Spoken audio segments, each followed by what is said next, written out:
Those guys sports, it is your boy Mike, and this video is about my NBA predictions. The NBA season is upon us.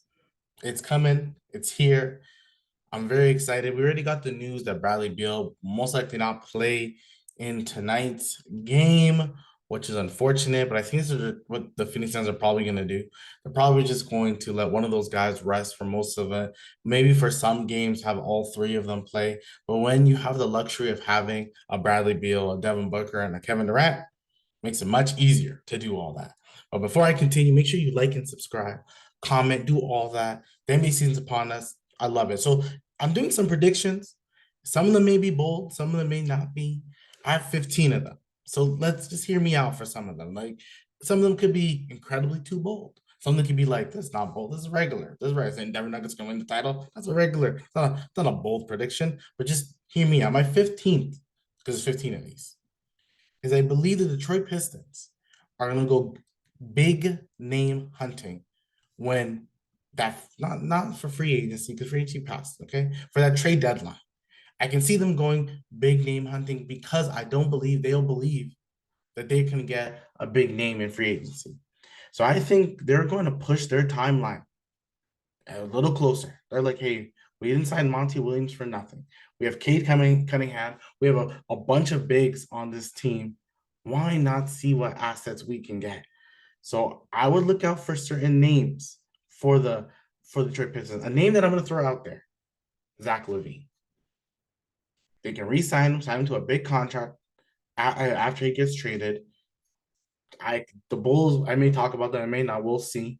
But yeah, I can see Detroit going for a name that can help elevate Kate Cunningham's talent, help elevate some of the young guys' talents. I can just see Detroit saying, you know what? This is not our year. Mind you, I don't think Detroit's going to be good this year. I don't think they're going to be a top 8 team. I don't think they'll be a top 10 team. They'll be one of the bottom feeders. But I do believe if they get a bigger name, especially for a draft, upcoming draft that has been said not to be that good, I can see them going like, we'd rather trade a draft pick this year and then get a big name who can help elevate this team in the future. Now, can it be Zach LaVine? Can it be someone else? I definitely think it could be. Number 14, which kind of leads to 13, but I think the Jazz are going to sell. The Utah Jazz are like my favorite team that are not the Toronto Raptors. And I personally would like them to sell. Sell, sell, sell, sell, sell, sell. You have Jordan Clarkson, you have Colin Sexton, you have Lauri Markkanen. Trade, trade them. Their highest value is now. You need to tank. Where the team is not good enough. Yeah, it was nice a year that they had last year, but they're just not good enough. So it's better to just tank. Um, better to tank. Just tank it. Just tank for the next 3, 4 years. See if you can get the chance to get a Cooper Flag, a Boozer, an AJ. I don't know how to say his last name properly, but AJ. You have all these young talents that come in from the pipeline. Not next year's draft, but the following year's drafts. There's a few guys that you can bring. I'm just saying, let's just go young. Let's just build a talent. The Jazz have actually been a good team at drafting.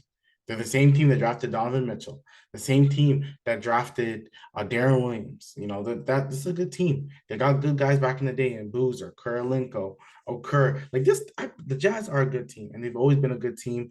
This is just the time frame that they just haven't been that great. And then this is why I'm like, sell it. So my prediction is that the Jazz are going to sell, which leads to my 13th prediction that Lauri Markkanen or Julius Randle, one of those two power forwards. I know I could probably name Pascal as well, but I'm gonna pick with just Lauri Markkanen or Julius Randle will be traded. One of those two will be traded. I want to go even bolder. I think people already think Pascal is getting traded.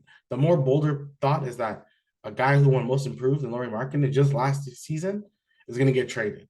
So I'm gonna say he can get traded, especially if he's good, has a potential all-star type season. He's a guy that many teams could look for as a final piece for a championship run. Why wouldn't a team like the Clippers, maybe I don't think they have any draft pick, but do something with the Jazz why not OKC? I'm just throwing it out there. Why not OKC? Can trade someone to get Lauri Markkanen. OKC gets Lauri Markkanen. That future is even brighter, and the shooting is immaculate with him and a Chet Holmgren. And now when it comes to Randall, I believe the Knicks will be good. I do believe that. But the report came out like at like 4 a.m. that if the Sixers have to, or not the Sixers, the Knicks, they're willing to trade 3 draft picks, RJ Barrett, Evan Fournier, and potentially Julius Randle to get Joel Embiid. If that trade can happen, I think that I honestly think if I'm Daryl Morey, that's probably one of the best packages I can get because I can still flip a Randall, I can still flip a Barrett, and may just have to be a little tanky for a little bit. I know that's not really his motto, but maybe be a little tanky for a little bit and then get better in the future. But that's something that I think that could happen. Number 12, Tyler Hero. It's not really that give you that bold, but he's having a revenge season. So the man's averaging 5 points a game, not 24, 25 points a game. Tyler Hero is going to average 25 points a game because Jimmy Butler is going to be like, you saw what I did in the playoffs. I'll see you again in April. Tyler, take this team, you and Bam, do your thing. If you watch the predictions of the standings, I already picked Bam to be my defensive player of the year. Tyler Hero is about to win 20. He's going to be good. 25 points a game for Bam. I mean, 25 points for Tyler Hero. Why am I saying Bam? 25 points for Tyler Hero for sure. That is my prediction. 11. The West will be good and potentially better than the East. But I don't think people should think this is going to be that like it was years ago when the 8th seed won 48 games. That's not going to happen. The 8th seed is probably going to win like 43 games. The 10th seed is probably going to win 41. It's going to be close. It's going to be close. I can see maybe 2 teams. That's probably Denver and Phoenix. They're going to be probably 5 games ahead of most teams. But I'm not going to expect that the Lakers record is going to be so much better than the Warriors, so much better than the Kings, who are going to be thus better than the because there's so much parity in all these teams. There's so much weaknesses, but so much strengths. And that's why I think it's going to be game by game. We're going to see what's going to happen. But I do think that, the standings are going to be very close. That's probably one of the more mild predictions that the standings will be close. Number 10, I got to talk about the Raptors. Scottie Barnes. And I don't know how much to say this, but I'm going to say it like this. People are going to put more respect on Scottie Barnes' name. Simple. They're going to put more respect on Scottie Barnes' name. He will be a candidate for most improved. Because people aren't speaking about him enough. I see the way people talk about, Canada basketball, I should say, and the Toronto Raptors. That's why I got to be in these spaces. I got to be in these spaces to defend Raptors. Got to be in these spaces to defend Raptors fans because I'm seeing a lot of American content and I've seen the disrespect, especially with people around my age, around my complexion, around my viewpoint. Talk about the Raptors crazy. That's why I gotta speak on the Raptors, and Scottie Barnes will be respected. That's my number 10. Number 9, Chet Holmgren. My boy Chet will win Rookie of the Year. That's a bold prediction because we have somebody like Victor, who everyone's gonna fall in love with. I'm not sure he's gonna play all those games. That's why I'm picking Chet. And Scoot Henderson. A lot of people talk about him as well, but I'm going Chet. Chet's gonna have a big year. Look at Blake Griffin's first rookie year and look at Ben Simmons' first rookie year. Look, all these light skin guys, all these light skin, like Chet light skin, Blake and Ben, all light skin. Chet Holmgren is going to be rookie of the year. He's going to have a great year. When you're in the locker room with all these guys and you're building muscle, it's only going to make you better. So I believe Chet Holmgren will be great. I think he could have played last year. They just chose not to play him. Chet's going to be a difference maker for that team. 8, it won't happen. It's not going to happen. And the reason why it won't happen because they have a stadium that's opening up next year and their owner wants to make sure that the stars are there. But the Clippers should blow it up. I was gonna make a video about it a long time ago. The Clippers should blow it up. It's the best time. The time is now. There's a bunch of teams with a bunch of draft picks. Heck, the Utah Jazz can do the opposite thing, trade their draft picks and say, give us Kawhi and Paul George. We'll have Paul George, Kawhi, and Lauri Markkanen. You can have all of our draft picks. We'll give you Keyonte George. You start fresh. Hopefully you get a top 3 draft pick. You can start fresh, but I don't think they're gonna do that. But the Clippers should blow it up. So my prediction is more of what they should do. Clippers blow it up. It's time. You're not going to be a winner. You're not doing anything. Number 7, kind of like what I said about Scottie Barnes, I'm gonna say about Ben Simmons. This is a bold prediction because I don't really want to put my hat on this race, but I just think that this year we're going to talk about Ben Simmons better. What does that even mean? What do I even mean by that? I just think the disrespect of Ben Simmons won't be there so much. We're going to respect his game and say that this guy is a quality NBA player. That's really it. Ben Simmons, good on you. Hopefully you show out. Number 6. Oh, my light fell. That went crazy. That's how bold my prediction just got. That probably Ben Simmons. My number six. And you know what? I'm gonna change my six. I'm gonna put it all the way to like number one. That's how bold I think this one is. My number six will now be the Dallas Mavericks. Okay, how do I say this? There has to be some Luka watch. I'm just saying there has. Mark Cuban has always been one to he wants to win the title, and he had Dirk for such a long time. They didn't really win much for a while. They won a bunch of games, but they didn't really make it too far. The Dallas Mavericks, just if they're not doing well, expect a lot of changes, a lot, and expect some tension. My prediction ultimately is expect some tension between Luka and Dallas front office, especially if they're not winning games. Expect some tension, and it's gonna be some big tension. It's gonna be like maybe we got to make the move. And maybe one of the biggest, if not the biggest trades that's happened in years if Luka Doncic ever gets traded. Number 5, the Miami Heat will be good. And it's more of like, this is probably one of the lamest bold predictions. Here's my thing. In a 7-game series against Boston or Milwaukee, especially with the Miami Heat have done the past 4 years, those teams should be scared.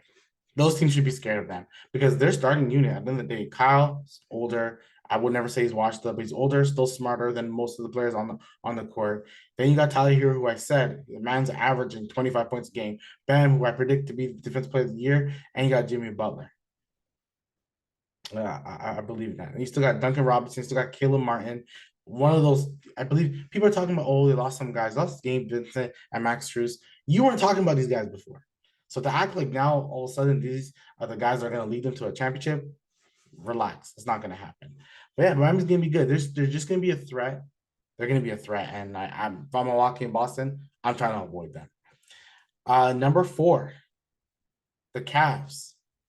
First, when I did my standings, I picked the Cavs at number 2. But to be bold, and I wrote this before a lot of things kind of changed, before they got Jrue Holiday, I picked the Cavs to be number 1. I picked the Cavs to be number 1 in the Eastern Conference, and I kind of want to stand on that. Kind of want to change the video I did like a couple days ago. The Cavs will be number 1 because they're a regular season team. Donovan Mitchell is a great shooting guard. I think he's better than some people will say Devin Booker. I think he's better than Booker. I think Donovan Mitchell's a winner, and he's more of a regular season winner, and I think we're going to see that. So, yeah, my pick is that the Cavs will be the number 1 seed in the East. Yeah, they're a regular season team. They have good players. They have a good bench, and that's my prediction. Number 3.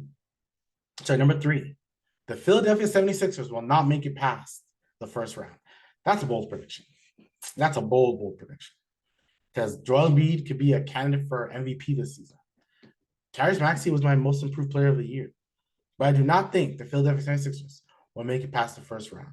I think there's a lot of teams in the East that are also hungrier. They're going to compete harder than the Philadelphia 76ers. Yes, Joel Embiid's a great player, MVP type of player. But they won't make it past the first round. Especially if that James Harden situation doesn't get fixed, they're not making it. My number 2 and number 1 are kind of the same. My number 2 is that DeMar DeRozan will be traded. And the Bulls will blow it up. My number 1 is Jeremy Grant will be traded. Now, why are they together? Because of this. And this is why my prediction overall was that the Lakers are going to win the NBA title. Why are they going to win the NBA title? Because the Lakers will get a Jeremy Grant or DeMar DeRozan. I'm predicting it now. That's one of the two are going to the Lakers. That is my boldest prediction, that the Lakers are going to take either Jeremy Grant or DeMar DeRozan. So number 2, like I said, DeMar DeRozan is getting traded. He could go there, could go somewhere else. I think someone predicted he'll go to the Clippers. I don't know what that package will look like, but DeMar DeRozan is getting traded. For sure, DeMar DeRozan is getting traded. The Bulls, I don't know what they're expecting this year, but they should trade him, then trade Zach, like I said, the Detroit Pistons. But DeMar DeRozan is getting traded. It just depends on where he's going. And number 1, Jeremy Grant's getting traded. That's probably one of the more lamer ones, but that Jeremy Grant one's more. Jeremy Grant is getting traded to the Los Angeles Lakers. If DeMar DeRozan doesn't, it's Jeremy Grant. That's my bold prediction. Because at the end of the day, I do think the Lakers are going to make a move. They have D'Angelo Russell's, Gabe Vincent, and Rui Hachimura's contract that are like after January 15th or February 15th, one of the two. They'd be eligible to be traded. And their contracts stack up to DeMar's money and Jeremy Grant's money. It's happening. They're gonna get traded. Rob Pelinka is making the trade. Tell me what your prediction is. Like and subscribe. Those are mine. Tell me yours, and we'll talk again.